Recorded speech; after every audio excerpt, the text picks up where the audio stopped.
When people rank their favorite Harry Potter films, one that seems to consistently show up near the bottom of the rankings is Chamber of Secrets. It's not a hated film by any means. I think it's more because it does not have the high nostalgia among viewers like The Philosopher's Stone, the emotional depth of Prisoner of Azkaban, and is not the powerful conclusion of Deathly Hallows Part 2. However, while I greatly enjoy those aforementioned works, Chamber of Secrets remains my favorite of the Harry Potter films, and the one where I feel so many of the ingredients that make the series so special come together in an extremely satisfying package. It's the chapter in the franchise I find myself coming back to, and here's why. With The Philosopher's Stone, director Chris Columbus and screenwriter Steve Kloves established the world of Harry and Hogwarts on the big screen, which gave them slightly more freedom to really get into the history of the school and Voldemort's looming presence in the second one. The dark elements are pushed forward more, of course, and Columbus and his production team found a real groove here in bringing Harry's cinematic adventures to life. The first film already did a marvelous job of introducing us to this world on screen, and here we have a lot more of a mystery plot, and we also see how much Harry's celebrity status can be a disadvantage to his school life. However, there's a lot more of a rapport here with Ron and Hermione, which adds to the adventure. The Philosopher's Stone already showed how they can use their talents to work together, and Chamber of Secrets has even more of that. Chamber of Secrets is really bigger and grander than its predecessor. Columbus made a fairly literal translation of book to film with Stone, but here he gives himself more freedom to really make the action set pieces bigger and more exciting, taking full advantage of the cinematic medium. I absolutely love Roger Pratt's cinematography in Chamber of Secrets. The lighting and camera movements really show how much more dangerous and perilous Hogwarts is this time around, but Pratt never overdoes it. Columbus also had the advantage of having more time to refine the special effects. The effects in the first film, even by 2001 standards, are rather shoddy looking. The troll looks really fake, and the Quidditch match looks too much like a video game for my liking. Columbus himself was disappointed in the effects, and decided to shoot the big action and special effects scenes first, giving more time to the visual effects artists. The Quidditch match is a lot better visually rendered, and the sequence where Harry and Draco Malfoy fly under the stands in pursuit of the snitch is an impressive bit of flight choreography that almost reminds me of the speeder bike chase from Return of the Jedi. It has that similar energy to it. The flying car scene is also given an added oomph by having Harry and Ron trying to avoid the nearby Hogwarts Express. The spider scene in the Forbidden Forest also shows off the visual flair which Columbus and Pratt brought to the series superbly. One of the most memorable personalities in any of the books came courtesy of Gilderoy Lockhart. The series already hit a major coup by hiring the likes of Alan Rickman, Maggie Smith, and Richard Harris to play the Hogwarts establishment, and Kenneth Branagh as Lockhart was another brilliant stroke of luck on the casting director's part. He managed to capture the pompous egotism of the character with the right sense of humor, and managed to steal the show from everyone else on screen. Even John Williams' leitmotif for Lockhart has that sort of sly swagger to it.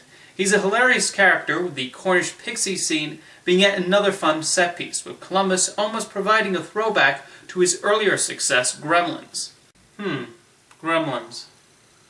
I'll get back to that in a little bit.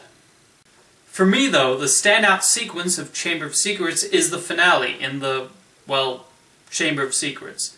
The climax, beginning right from when Harry enters the chamber, is brilliantly constructed in terms of writing, directing, pacing, cinematography, effects, and music. Tom Riddle's character is a frequent reminder of how Voldemort is always around and a history that will always haunt Hogwarts.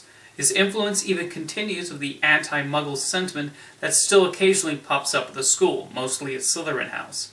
There's a chill in which Christian Coulson plays Riddle and delivers his monologue, revealing almost everything about the mysterious diary that curiously lands in Ginny Weasley's possession.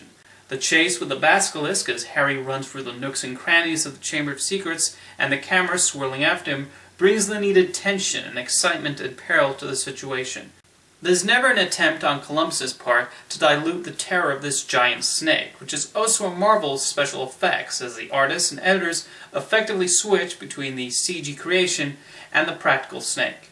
This sequence is one of the highlights of the films, and an example of the amazing craftsmanship that went into translating Rowling's world to the screen effectively.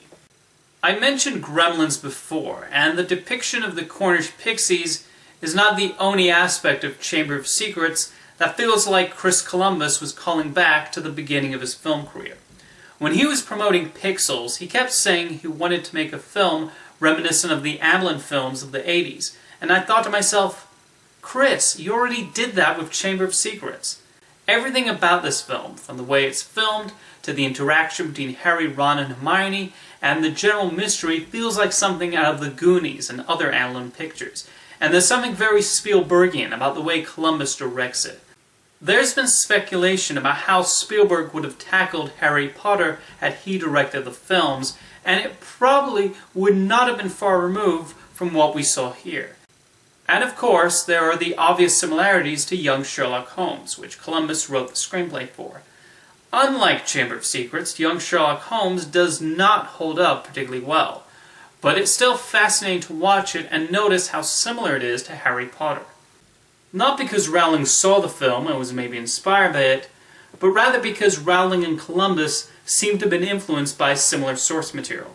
Aside from the obvious Sherlock Holmes feel, the mystery and partnership between the leads, a lot of the imagery and iconography of Harry Potter and Young Sherlock Holmes owes a lot to Tom Brown's School Days, a noted piece of British literature set in a boarding school and featuring the misadventures of a group of students dealing with teachers, bullies, and occasionally breaking the rules of the faculty. When Columbus signed on to direct Harry Potter, he wanted the films to feel timeless, and I think he succeeded brilliantly in that goal. The special effects aside, there is not an immediate timestamp on those first two films. They could have been made in the 90s, 80s, 70s, and 60s, and that's a huge part of their charm and why I think they've held up so well. They exist in this fantasy world where the boarding school setting lends itself to a sense of adventure and exploration. I was never fond of the move away from school uniforms and into regular clothes, as I felt that stuck the Harry Potter series more in the present day rather than the classic approach Columbus worked so hard to establish. Chris Columbus has since been criticized for being too safe with the first two films, but I think he had to.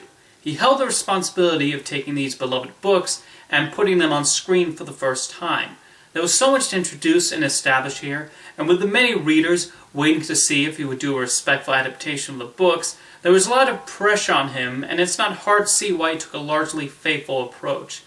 Columbus has said he only would agree to direct it if Rowling and him saw eye to eye in how to depict the characters and the world, and thankfully they did.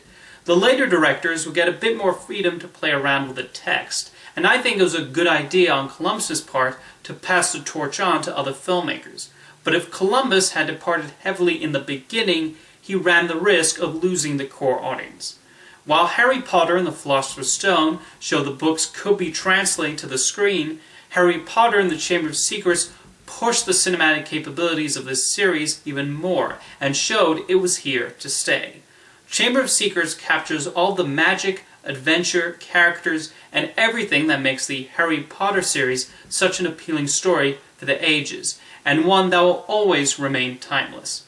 It's a fairly important chapter of the series, and it will always remain my favorite of the bunch.